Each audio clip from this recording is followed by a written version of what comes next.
First, welcome to the video. Today we unpack why co-owning property with family, especially as a young or unestablished professional, can be a major financial mistake. We will cover the hidden first-time buyer penalty, how co-ownership kills flexibility, why conflict is almost inevitable, and why the inheritance promise often doesn't add up. Then, we will provide safer alternatives, a checklist, and a quiz to help you reflect. Let's get started. Next, here is the roadmap for the session.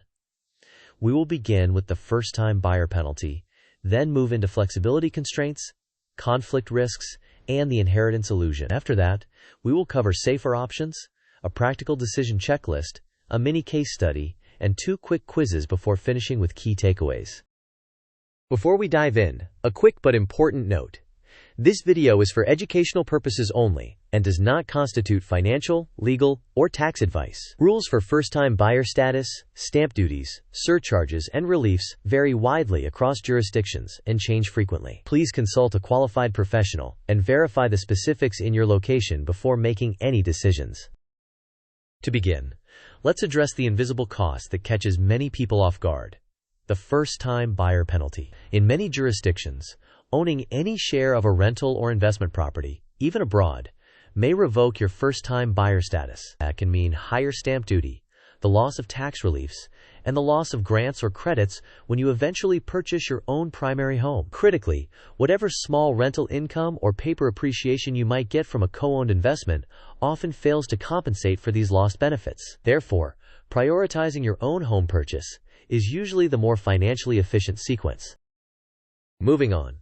Let's weigh flexibility against lock-in. On the left, saving for your own down payment preserves mobility for career moves and keeps all decisions under your control, including when to buy or sell. Your liquidity options remain open, and your credit profile is cleaner for mortgage underwriting. On the right, pooling funds with family usually means capital is locked in an illiquid asset. Decisions require group consent, and exits depend on legal agreements and market conditions. This can affect your future borrowing terms. In short, personal flexibility is a powerful financial asset that co-ownership can erode. Now let's talk about conflict risk. Co-owning with siblings or parents often introduces conflicting priorities due to different life stages and risk tolerances. Routine issues like maintenance standards, vacancy management, and rent levels can become flashpoints. When it is time to sell or refinance, unanimity may be required, leading to stalemates and delayed decisions. The result is emotional stress, strained relationships, and potentially poorer financial outcomes. Additionally, consider the inheritance illusion. The promise of a small fractional inheritance in the future is often used to justify giving up control of your savings now. However, your current, fully controlled capital has far more strategic value, especially when directed into tax-advantaged accounts or toward a home you own outright. Delayed and uncertain inheritance should not be the foundation of today's investment decisions. Next, here is a quick snapshot of common penalties and frictions. Losing first-time buyer status can raise taxes or fees on your eventual home purchase. Liquidity traps reduce your ability to change jobs or locations. Governance deadlock can delay maintenance or sale decisions, sometimes leading to legal expenses. Misaligned incentives across co-owners create stress and suboptimal choices. Finally, opportunity costs can accumulate when your capital cannot compound efficiently in your personal plan. To balance the risks, here are safer approaches.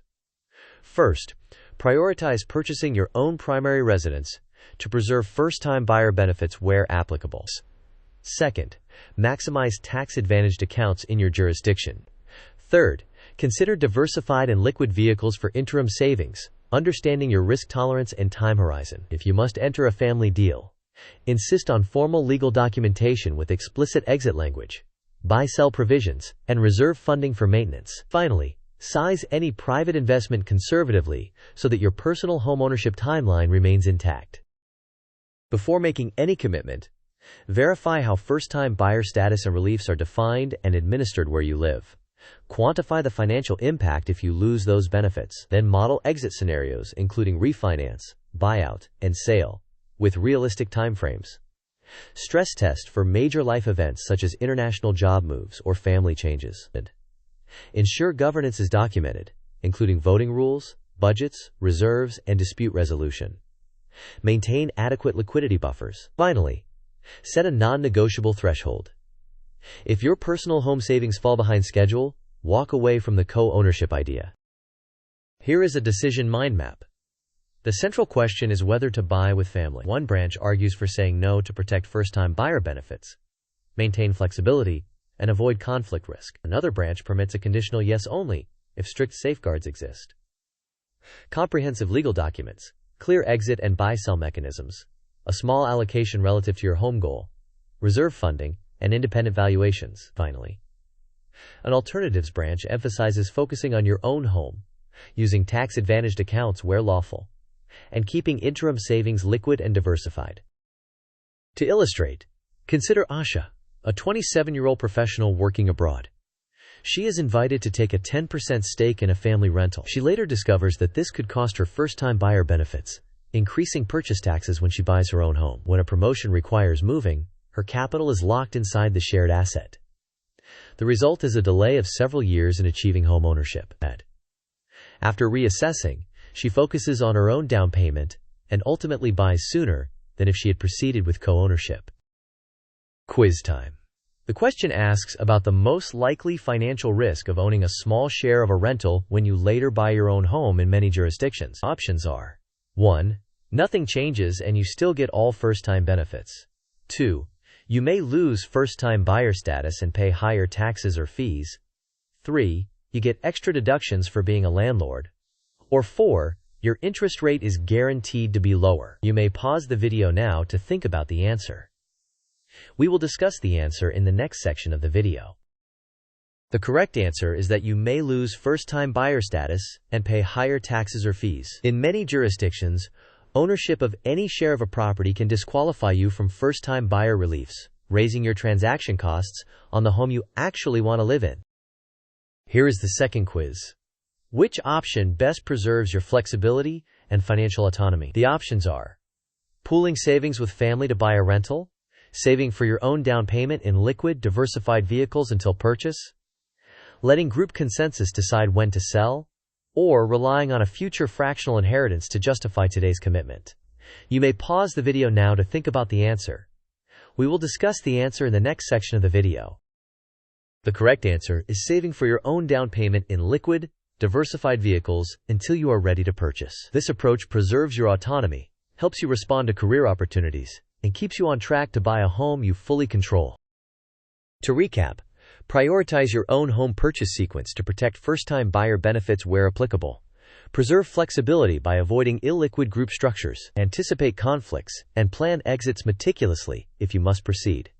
Otherwise, opt out. Finally, recognize that a small, uncertain inheritance is not a robust basis for present-day financial decisions. In summary, start by auditing first-time buyer rules where you live. Map a realistic down payment timeline with emergency buffers. Politely but firmly decline family deals that compromise your autonomy. Finally, channel savings into a plan you control so you can buy a home on your terms. Finally, thank you for watching. If this video helped, please like, share, and subscribe. I would love to hear your thoughts and experiences in the comments. What would you do in this situation? Share your story below.